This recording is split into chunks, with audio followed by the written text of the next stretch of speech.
So kami ay pupunta ngayon ng Machi. Wala si ate kasi nandito kami ngayon sa Family Mart. Nagbabayad si ate ng kanyang bayarin.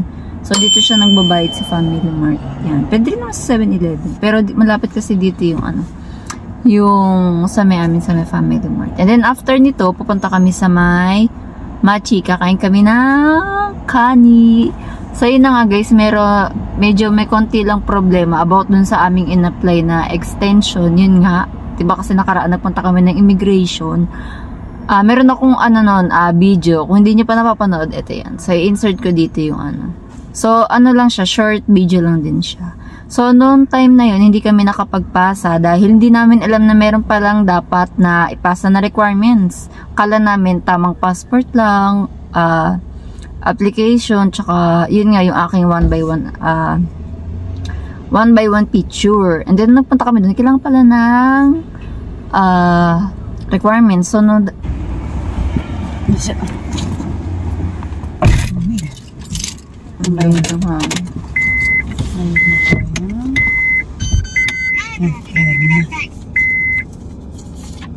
parang binibigay mo lang yung pera tapos sila na mag-aano.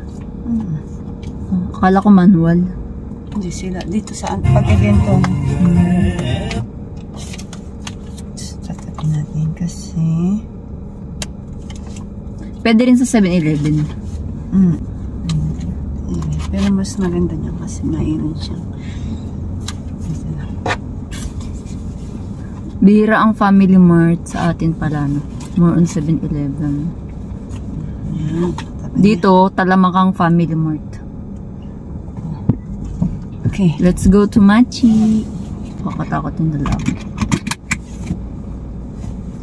Diba? Marami yung mga toyo din dito. Oo, nakakatawa. Naalala ko tuloy yung pumunta ako ng Costco. Bakit? Minsan may sasakyan nga. Dito may mga toyo, hindi mukhang may toyo eh. Wala pala akong lipstick dito. O kaya nga ang putla mo. Ay, ba't kaya ang putla natin? Wala akong nag-lipstick. Wala. Hindi, meron naman konti.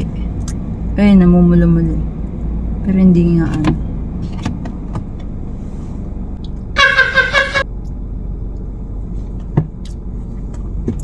Kawawa naman ako. O, ayan, namumula-mula. Nakita ko yung sinerch mo na yun sa TikTok, yung nag-glitters. Oo. Totoo kaya yun? Parang. Ginano lang niya? 5 minutes sabi niya. Diba? Tapos nag-glitters na? Nag-kumintab na siya. Ang galing. Oo. 5 minutes, diba? Nakalagay. Oo. Ang ganda naman.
Kasi malamig. So malamig sa labas, mahangin. Suot lang siya ng kanyang best. Best for the best. Ay, seryoso? Gaganyan mo siya? Bakit? Ginaganyan ba yan? Ito naman. Talaga? Ayun. Yun pala yun. Yan. Oo nga, style siya na para may... Malamig eh.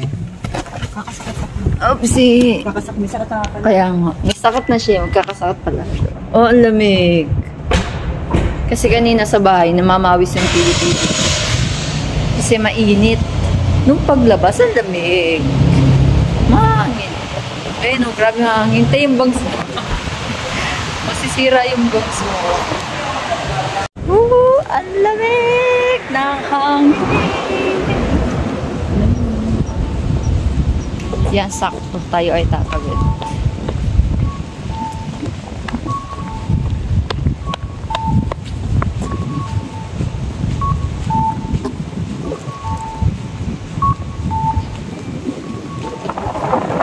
Grabe, lamig.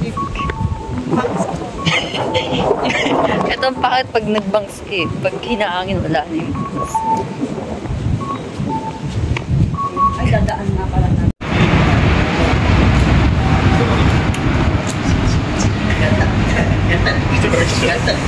Zaza City Hamamats. Si Anya Shasha.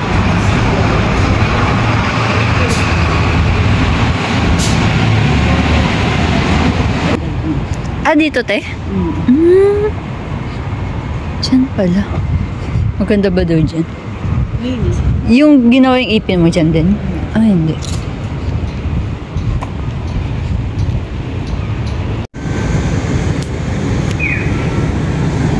Wait. Ang cute ng dog ko. Minus.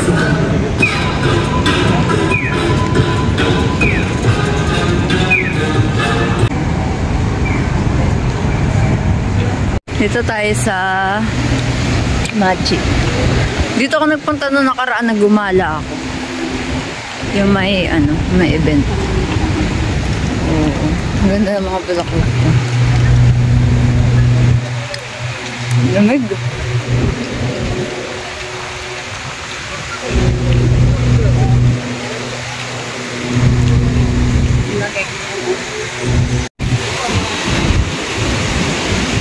Bulag yan natin. Dito yung Eki Station. Ekimachi Station. So, Oo, ngayon hindi ko ayan ang mag-gets. Kakigawa. Yung Jugawa. Yung Jugawa. And 316, 803, 860, 7 hot. Ano ba yung 8? Ano to? Ano tong... 28, alas 8. Ah, okay. Ito pala. Akala Alas ko 8 hanggang 803, 816, 834, 850, ang datingan din siya. Ah, yun pala yun. Ayan yung not si Zooka yan. Si Zooka. Ito, Mishima Tenchigawa. to, Mishima. Basta kahit ano dyan, pwede kong sakyan. Kaya na kasi minsan, hindi nga umaano. stop. Dito lang stop niya, si Zooka. Tsaka Atamin na, San Nomas. Oo. Ano pala yun? Kaya maganda rin magtanong ka bago ka sumakay. Oo. Kala ko sa Iris. Di ba, te? Parang.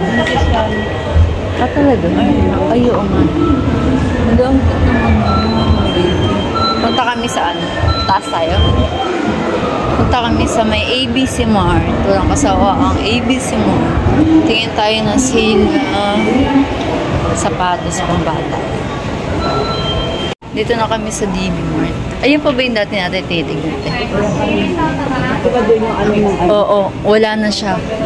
Yung padalahan ng pera, doon na siya sa taas. Sama-sama na sila. Dito tayo sa DB Mart. Papakita ko kay ate yung ano. Yung sabi kong gusto kong bilhin kay Prime. Ito meron sale dito Kasi si Primo, mga wala ng ano, sabi ni Angel. Wala ng sapatos. Kinaliitan na. Ito Ay, oo nga. Sale lang yun. Ito maganda. Tayo ko dito. Oo nga. Ano ba sinabi kong 2,000? Ah, ay hindi. 3,240 lang. 3,240. Ito yung 2,000. Ito ang gusto ko. Pwede rin to. Maganda rin to. Ito. Ganda. Diba? Wala pa nyo balance ito. So, yan. Maganda rin to. Grabe ito, mahal. 8,000. Maganda. Toasting. Ito rin yun. Kaso, parang, Ano bilhin mo dyan? ito. May cellphone ko, sabi mo.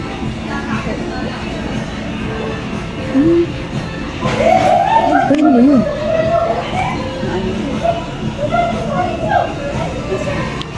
This one. Ito? Ano mas maganda, te? Ito? Yan na, mas maganda. No, mas maganda siya.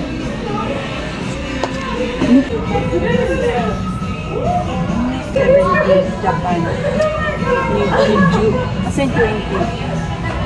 Wala siya.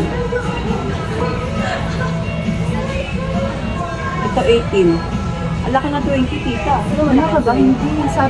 Ang sukat daw kasi ngayon ni Primo ay 18. Ito 20 to. Ah, talaga? Ang malaki na. Ayun, ito. Ayun, 20. Japan. Ay, ito. May sukat ako na.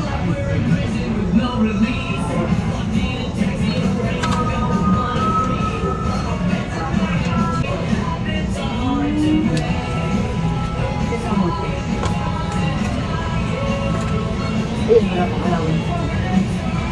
Pwede rin. Kasi wala pang allowance. Nakawakan mo. Ilaw mo sa loob. Diba? Malaki nga. Malaki, diba? 19. 19 siya. Para masuot yun. Diba? Ang gaganda ng sapatos.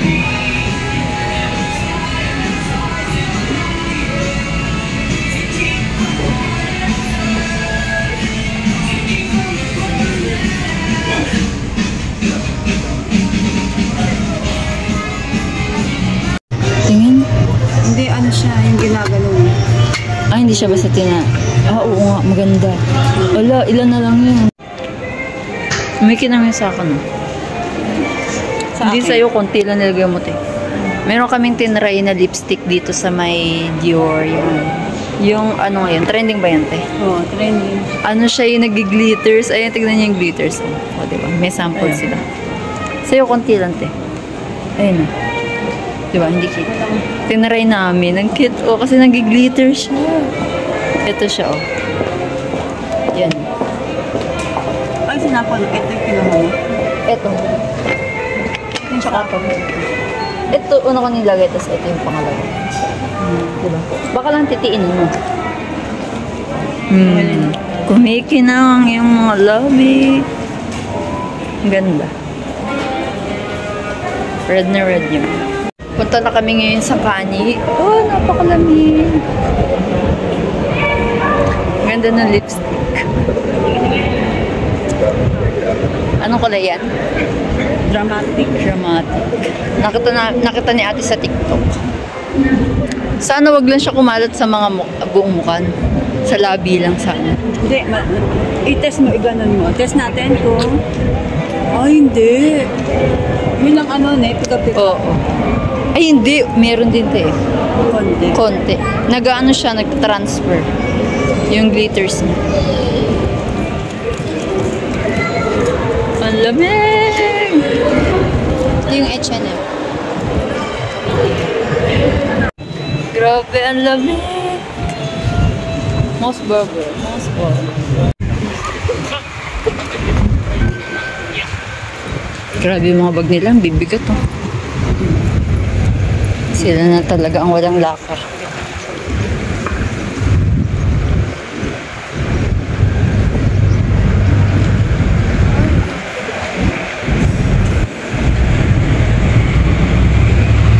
Dito na tayo sa Crab.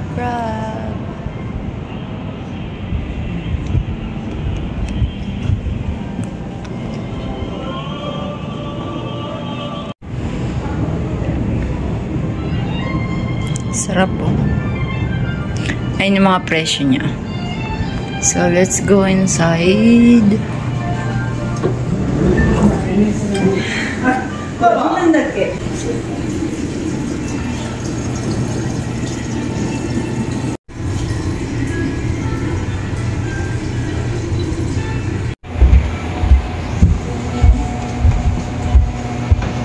Hi guys! So for today's video guys, bibigyan ko lang kayo ng update about sa aking extend, kung ako ba'y nakapag-extend. So guys, kung hindi nyo pa napapanood ang aking video nitong recent upload, ito yung insert ko yan. Yan. So short video lang yan. So nakalagay dyan, nag-apply. Apply kami ng extend for another 3 months. So, kung ikaw yung magbibisit relatives, di ba 3 months yun, pwede ka pang mag-apply ulit dito kapag nandito ko na sa Japan ng 3 months ulit. Pero syempre, weather din yun, mabibigyan ka, hindi. Pwedeng mabibigyan, pwedeng hindi. So, nung time na nga na yun, hindi natuloy ang aming pag-apply dahil hindi namin alam na may requirements pala. So, yun, nung time na hindi kami natuloy, dinilakad na lang namin yung ating mga requirements. And yun yan, nung nakompleto na yung mga requirements, nagpasa kami kaninang umaga. And then, suddenly, ang sabi sa amin ng immigration, yung aming reason is hindi katanggap-tanggap. I mean, hindi naman katanggap-tanggap. About lang doon sa aming reason, hindi siya ganun ka-valid. Kasi ang aking reason ay gusto ko mag-spend dito ng Christmas at New Year dito sa Japan. Kasi Shashiburi nga ako dito. Yung aking last time na punta dito was 2015 pa, diba? So, ayun. Sabi ng babae, ito daw ang magiging reason namin is hindi daw ako mabibigyan. So, like, what? Shock talaga kami. So, hanggang pag-uwi, nag-iisip talaga kami kung anong pwedeng i-reason. Kasi sabi nga doon ng babae, binigyan kami ng suggestion na pwede namin i-reason. Kung meron daw aalagaan dito, kung meron ba daw may sakit. Kaso wala nang aalagaan kasi yung aking mga pamangkin ay malalaki na. Kasi before kasi nag-extend kami, ayun talagang aming reason. Nag-aalaga kami ng pamangkin, which is totoo naman, nag-aalaga talaga kami. Ngayon talaga hindi na sila alagain kasi nga malalaki na sila. And like, wala naman din may sakit na. So, yun lang talaga yung alam naming pwedeng irason para makapag-stay ako dito. Pero hindi namin alam na ganun na pala kahigpit. Hindi ako sure kung ganun na kahigpit ha. Like, alam niyo yun, legit naman yung aming reason na, ayun talaga yung reason ko. Kaso, sabi naman ng babae doon na pwede naman doon niya ipasa dun, yung mga application namin. Kaso, hindi sure kung mabibigyan ako. Pwedeng hindi, pwedeng oo. So, sabi ni ate, try na lang doon. Kinuha namin yung application, then sabi namin, isip na lang kami ng ibang dahilan. So, sabi nga ni ate, pag wala talaga kaming maisip, like wala na kami mapigas sa aming utak, ipapasa na namin bukas or this week yung so bahala na ako mabibigyan o hindi. Yun ang sabi ni ate. Kapag kapag pinasa na namin application, maghihintay pa kami 2 weeks, maghihintay kami ng 2 weeks. And tignan nyo, kung maghihintay kami ng 2 weeks, siguro mga like November, mga something 25, siguro mga around mga katapusan ng November namin malalaman. At pag hindi kami nabigyan, pag hindi ako nabigyan ng 3 months, sobrang gahol ang aking pag-uwi talaga. Ang uwi ko kasi December 9 na. Kaya sabi na ate, kailangan na namin mag-jumbi, ito dito, unti-unti nang iuwi. So, yun nga, like, sana mabigyan pa ako ng visa ng 3 months. Kasi, alam niyo, nanghihinaing din ako eh. Nandito na ako, sayang naman kung hindi pa ako mabibigyan. Pero wala tayong magagawa. Pagdasal na lang, na sana mabigyan pa ako ng 3 months kasi nakapanginayang talaga. Sobrang, alam niyo yun, sobrang, ang bilis ng panahon. Di ko alam na naka 3 months na pala ako. So, like, uuwi na pala ako next month. So, ano ba naman yung magstay pa ako dito ng 3 months? Mabilis lang naman yung araw.